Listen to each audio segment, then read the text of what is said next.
Shalom saudara, Bapak Ibu dimanapun saudara berada. Senang kita bertemu kembali di program Bible Study CK7. Program yang sangat luar biasa. Kita percaya program ini memberkati kita semua untuk mengerti firman Tuhan lebih dalam lagi dan mendapatkan revelation, mendapatkan rema daripada Tuhan yang mengubah hidup kita. Ya, nah, sebelum kita baca firman Tuhan pada hari ini, mari kita memuji dan menyembah Tuhan. Mari kita persiapkan hati kita, saudara. Saudara yang ada dimanapun saudara berada, saudara berdoa kepada Tuhan. Sapa Tuhan kita, sapa Roh Kudus, sapa Allah Bapa. Karena Dia rindu berbicara sama kita. Dia rindu menyampaikan isi hatinya lewat firman-Nya buat kita.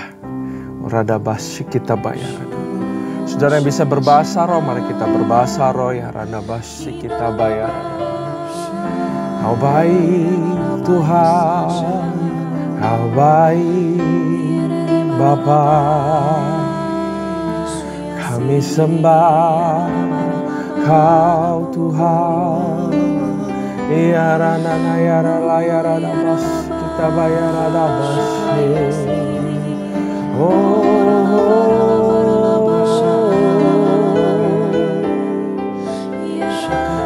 Ajaib Bapa, kami datang kepadamu.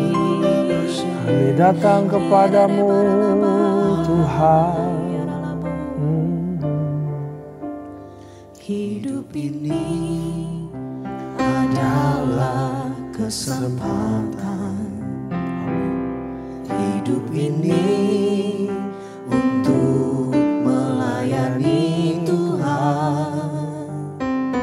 Jangan sia-siakan waktu yang Tuhan beri.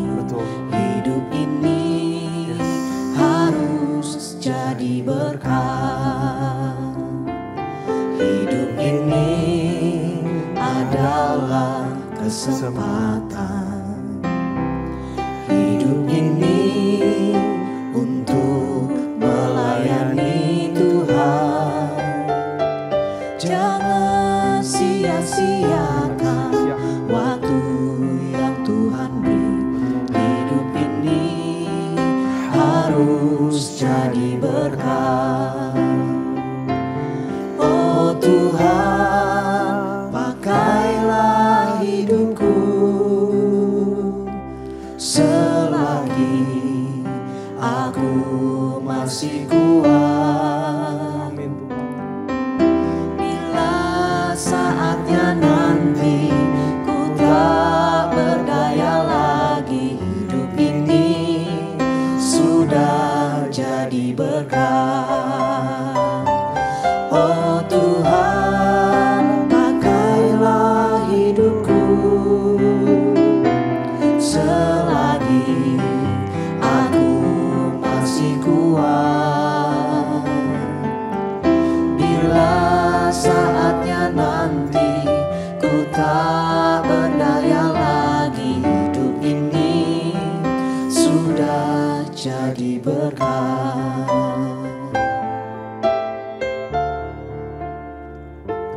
Hidup ini adalah kesempatan. Hidup ini untuk melayani Tuhan. Jangan sia-siakan waktu yang Tuhan beri. Hidup ini harus jadi berkat. Oh Tuhan, pakailah hidupku selagi aku masih kuat. Bila saatnya nanti ku tak berdaya lagi, hidup ini sudah jadi berkat. Oh Tuhan, pakailah hidupku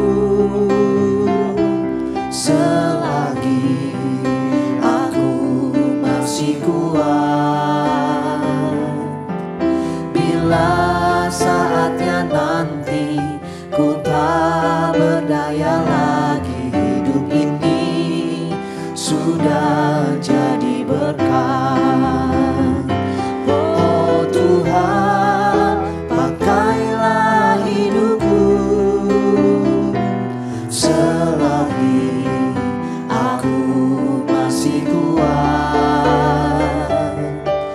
Bila saatnya nanti ku tak berdaya lagi, hidup ini sudah jadi berkat. Bila saatnya nanti ku tak berdaya lagi, hidup ini sudah jadi berkat. Bila saatnya nanti ku tak berdaya lagi, hidup ini sudah jadi berkat.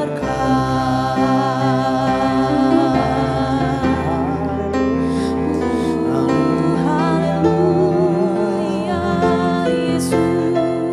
Jadikan kami berkat Tuhan, buat orang-orang, buat keluarga kami, buat gereja kami Tuhan. Berkati kami Bapa, untuk jadi berkat di dunia ini Tuhan. Ya Rabba ya Rabba Shi, Ora Rabba ya Rabba ya Rabba Shi, Ya Rabba ya Rabba ya Rabba Shi.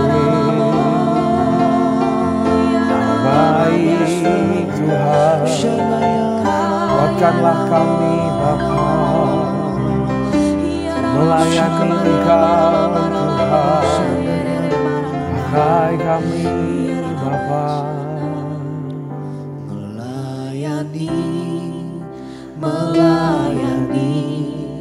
lebih sungguh, melayani lebih sungguh. Tuhan lebih dulu melayani kepadaku, melayani lebih sungguh. Melayani lebih sungguh. Melayani lebih sungguh. Tuhan lebih dulu melayani kepadaku, melayani lebih sungguh. Melayani lebih sungguh. Melayani lebih sungguh. Tuhan lebih dulu melayani kepadaku, melayani lebih sungguh. Tuhan lebih dulu melayani kepadaku, melayani lebih sungguh. Tuhan lebih dulu melayani kepadaku, melayani lebih sungguh.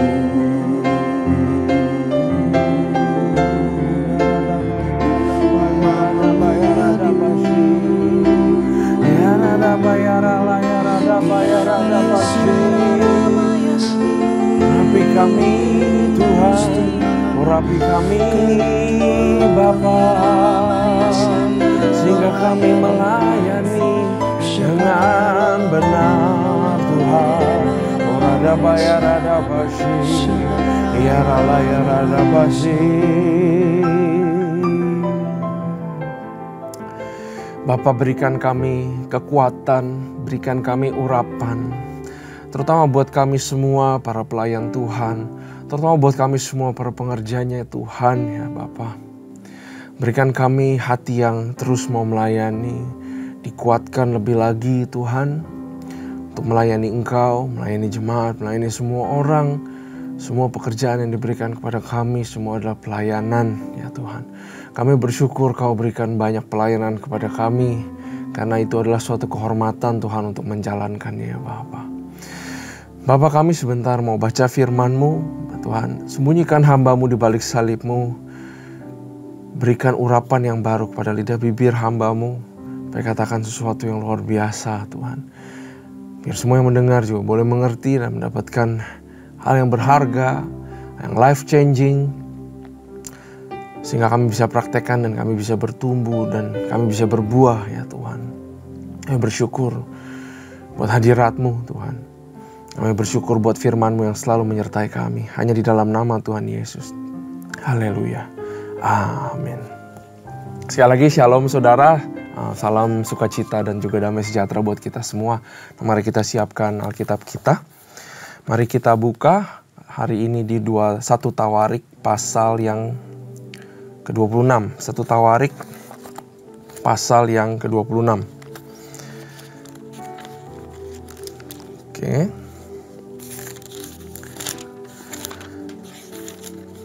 Ya, saya percaya saudara sudah menemukan 1 Tawarik pasal yang ke-26. Perikopnya adalah para penunggu pintu dan para pejabat lain di antara orang Lewi. Nah, saudara, perikop itu mengandung guide atau direction yang sangat luar biasa. Ya, saya percaya beberapa Alkitab tidak ada perikopnya, beberapa terjemahan lain tidak ada perikopnya, tapi saya bersyukur bahwa Alkitab dengan terjemahan baru ini mempunyai perikopnya, saudara. Sehingga dari perikopnya kita sudah bisa lihat bahwa di sini akan menjabarkan para penunggu dan para pejabat. Dari situ kita sudah tahu perikop ini Tuhan pengen berbicara soal pelayanan pastinya ya pada kita semua. Nah, mari kita baca pasal 26 ayat yang pertama. Tentang rombongan para penunggu pintu. Dari orang Korah ialah Meselemnya bin Kore dari keturunan Yasaf. Nah, saudara, ternyata penunggu pintu itu pun adalah suatu pelayanan yang berharga di mata Tuhan. Ini sangat luar biasa sekali. Ayat kedua, Meselemnya mempunyai anak-anak yakni Zakaria, anak sulung, Yediael, anak yang kedua Zebaja, anak yang ketiga Yatniel, anak yang keempat Elam, anak yang kelima Yonatan, anak yang keenam Elioenai, anak yang ketujuh. Obed Edom mempunyai anak-anak juga, yakni Semaya anak sulung, Yozabat anak yang kedua, Yoa anak yang ketiga, Sakar anak yang keempat, Netanel anak yang kelima, Amiel anak yang keenam, Isakar anak ketujuh, dan Peuletai anak yang kedelapan, sebab Allah telah memberkati dia. Nah, lanjut dulu ya saudara. Bagi Semaya anak Obed Edom itu lahir anak-anak. Mereka memegang pemerintahan di atas puak mereka, sebab mereka itu adalah pahlawan-pahlawan yang gagah perkasa. Jadi nggak sembarangan ya saudara, orang-orang yang diizinkan melayani pada zaman Israel dulu. Anak-anak Semaya adalah Otni, Rafael, Obed, Elzabat, serta saudara-saudara yakni Elihu dan Semaka, orang-orang gagah perkasa. Mereka sekalian adalah keturunan Obed Edom, yakni mereka sendiri, anak-anak mereka, dan saudara-saudara mereka, masing-masing orang yang gagah perkasa.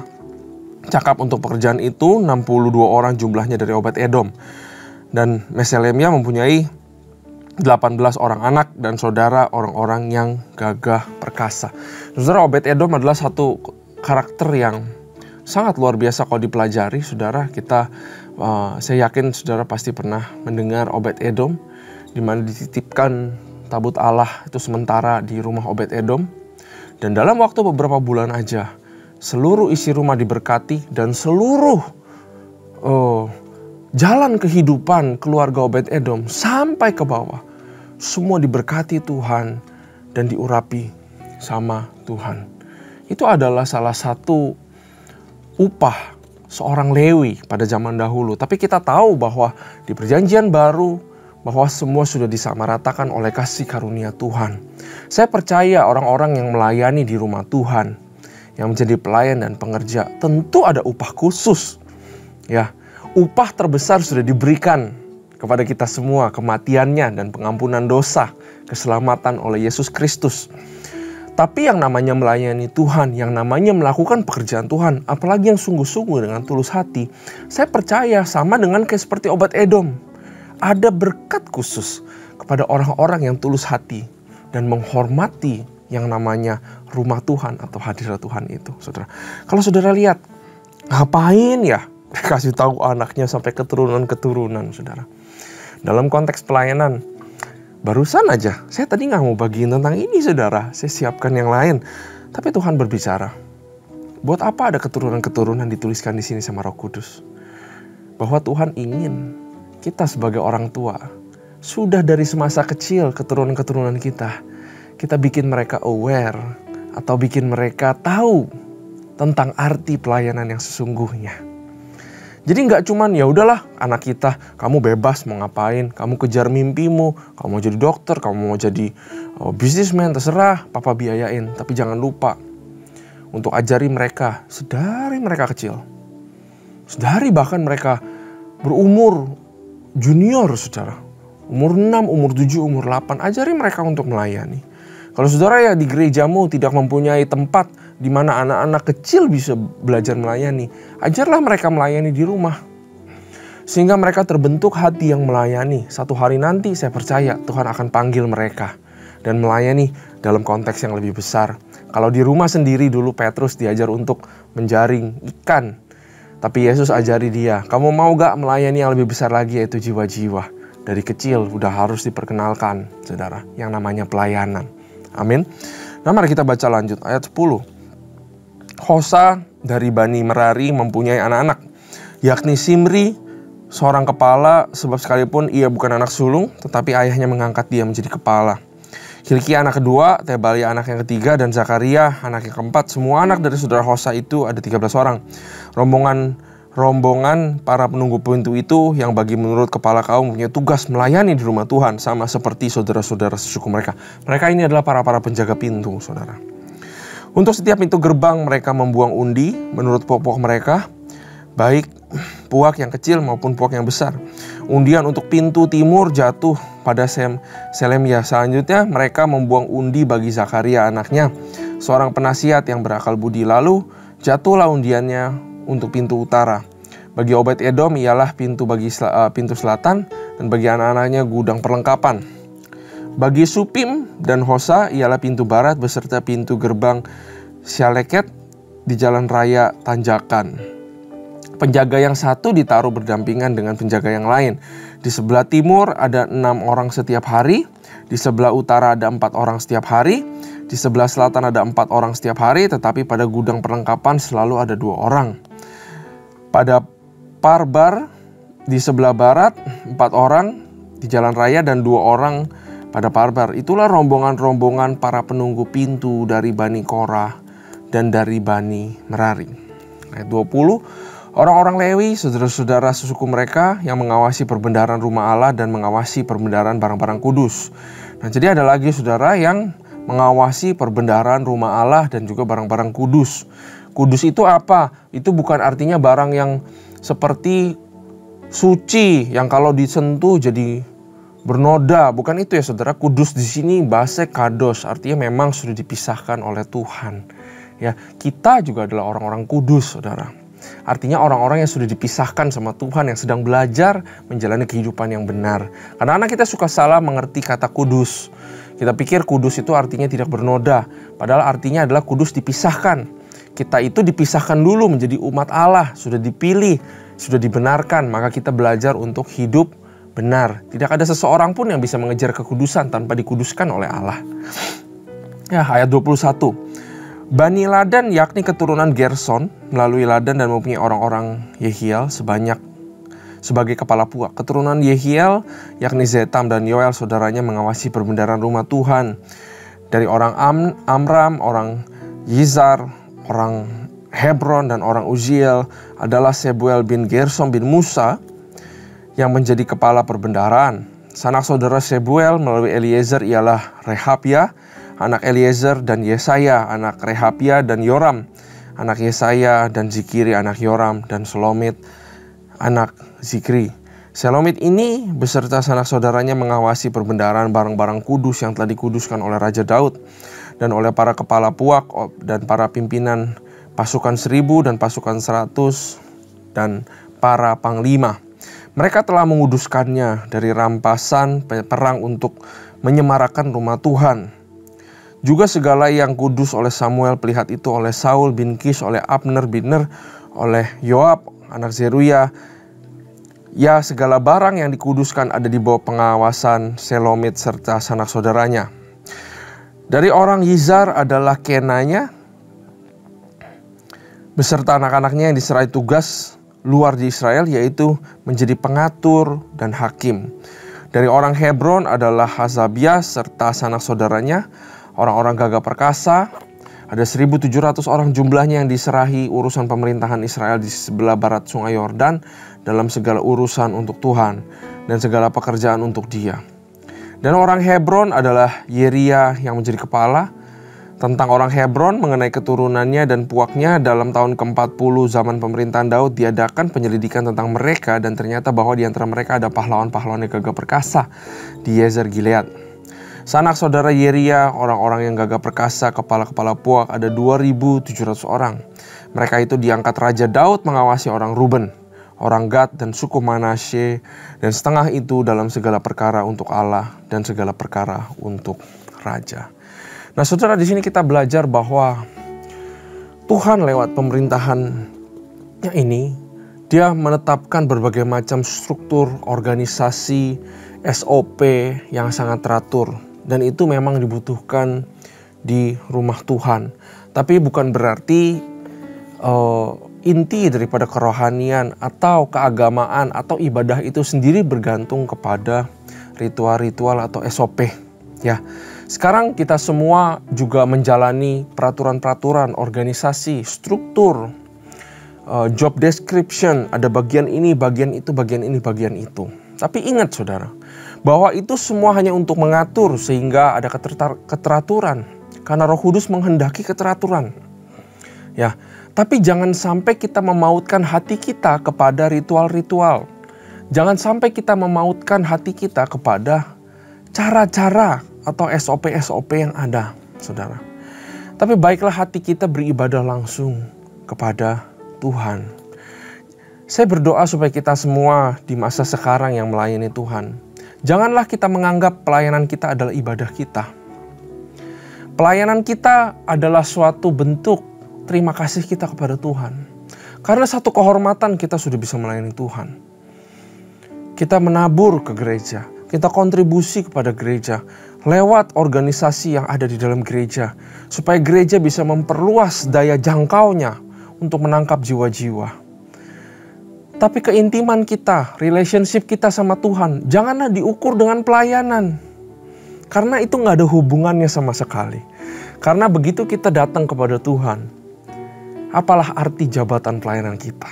Apalah arti jabatan kita di kantor? Apalah arti jabatan kita di bisnis saudara? Semua di hadapan Tuhan, copot segala sesuatu, telanjang, dan beribadah kepadanya. Saudara, kalau kita lihat dari sini, saudara, ya, penjaga pintu, penjaga barang doang, saudara, itu diperhatikan sama Tuhan. Artinya pelayanan besar dan pelayanan kecil itu sama di mata Tuhan. Tapi seringkali kita suka membanggakan pelayanan yang tampil di depan. Kita sukanya pelayanan yang mungkin berbicara, orang yang berbicara dianggap lebih hebat, saudara. Tapi kita harus tahu bahwa pelayanan besar dan kecil itu baik di mata Tuhan. Semua kita, tidak ada yang langsung menjadi dipasang, saudara, menjadi worship leader, dipasang menjadi pengkhotbah, saudara. Semua sesuai talentanya. Tapi semua hendaklah tetap bisa melayani pelayanan apapun yang diberikan kepada Tuhan, saudara. Kalau saya sedang ke gereja, kadang-kadang saya juga beresin bangku, saudara. Kadang-kadang saya juga kalau lihat sampah saya buang. Kadang-kadang saya kalau lihat ada yang gak rapi, saya juga rapiin, saudara. Karena itu adalah rumah Tuhan, segala pelayanan penting di mata Tuhan. Ada value yang Tuhan taruh di dalam melayani rumah Tuhan, itu kita harus ingat, saudara. Dan kalau kita lihat, penjaga pintu ngapain sih? Ya, mungkin semua kita mulai, saudara, dengan melayani yang kecil-kecil, diberikan kesempatan. Jangan sia-siakan itu. Amin, saudara. Jangan sia-siakan pelayanan. Karena masuk ke dalam pelayanan akan membentuk kita. Masuk ke dalam pelayanan akan membuat kita lebih humble. Masuk ke dalam pelayanan akan membentuk karakter kita. Masuk ke dalam pelayanan, saudara akan dibukakan matanya. Ternyata yang jelek-jelek di saya itu seperti itu. Ya, dan kita melayani Tuhan. Betapa terhormatnya, saudara, kita melayani Tuhan. Ya, dari sini kita belajar bahwa rumah Tuhan, barang-barangnya, bahkan pintunya dijaga sekalipun. Kita lihat ada yang namanya respect. Hormat terhadap rumah Tuhan. Hormat terhadap barang-barangnya Tuhan. Karena mereka ada representasinya. Mereka adalah miliknya Tuhan. Dituliskan sudah dikuduskan, saudara. Hendaklah kita juga respect terhadap rumah Tuhan. Kita respect terhadap segala sesuatu yang Tuhan miliki. Termasuk kehidupan kita, betul? Kita harus jaga baik-baik. Kita harus jaga rumah Tuhan baik-baik, saudara. Respect atau hormat terhadap hadiratnya di rumahnya, itu akan mendatangkan berkat luar biasa. Kalau saudara zoom dekat lagi, Obed-Edom diberkati luar biasa, saudara. Saya refresh sedikit ya, saudara. Betapa pentingnya melayani Tuhan dan mempunyai rasa respect dan hormat menjalani pekerjaan Tuhan, sama seperti di sini. Kalau saudara ingat, dulu ada dua orang, satu Obed-Edom, satu namanya Abinadab. Di tempat Abinadab 20 tahun disimpan tabut Allah. Tapi tidak tercatat bahwa Tuhan memberkati abis-abisan Abinadab. Ya. Malah justru anaknya Abinadab, Uza, mencoba memegang tabut Allah yang lagi dipindahin sama Daud. Mungkin niatnya baik. Waktu itu tergelincir, dia tahan, seketika itu dia mati. Malah anaknya mati, saudara. Nah, tapi sebaliknya, Obed-Edom, dia respect terhadap hadirat Tuhan. Dia respect terhadap tabut Allah. Dia menjaga dengan sangat baik sekali, saudara. Sehingga tertulis Tuhan memberkati seisi rumah Obed-Edom. Respect terhadap hadirat Tuhan. Respect terhadap rumah Tuhan.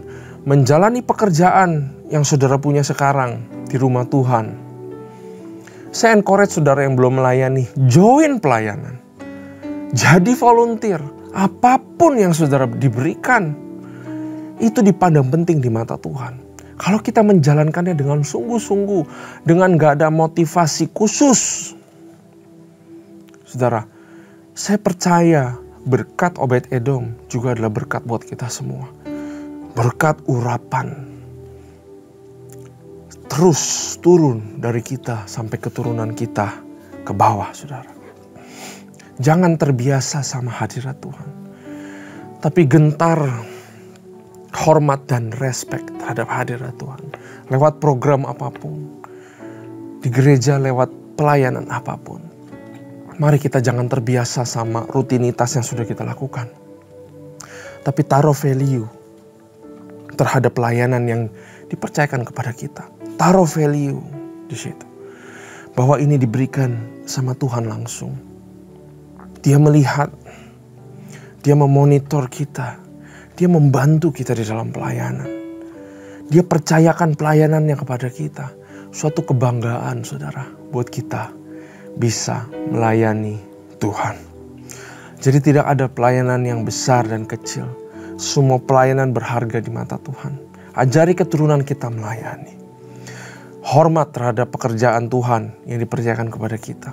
Hormat terhadap rumah Tuhan. hormat terhadap barang-barangnya Tuhan. Itu punya Tuhan, bukan punya kita.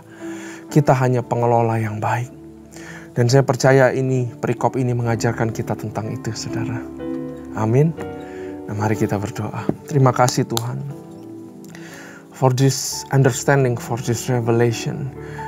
Tuhan, hamba-Mu berdoa, biar jemaat-Mu yang mendengarkan boleh menaruh value kembali, yang penting, yang berharga terhadap pelayanan yang dipercayakan kepada kami. Hamba-Mu juga berdoa untuk teman-teman yang belum melayani, boleh mengambil bagian, turut serta di dalam pekerjaan Tuhan, karena itu adalah suatu kebanggaan. Terima kasih Tuhan buat firman-Mu. Kami belajar banyak. Kami siap untuk belajar pasal yang selanjutnya. Hanya di dalam nama Tuhan Yesus Kristus. Haleluya. Amin. Tuhan Yesus memberkati.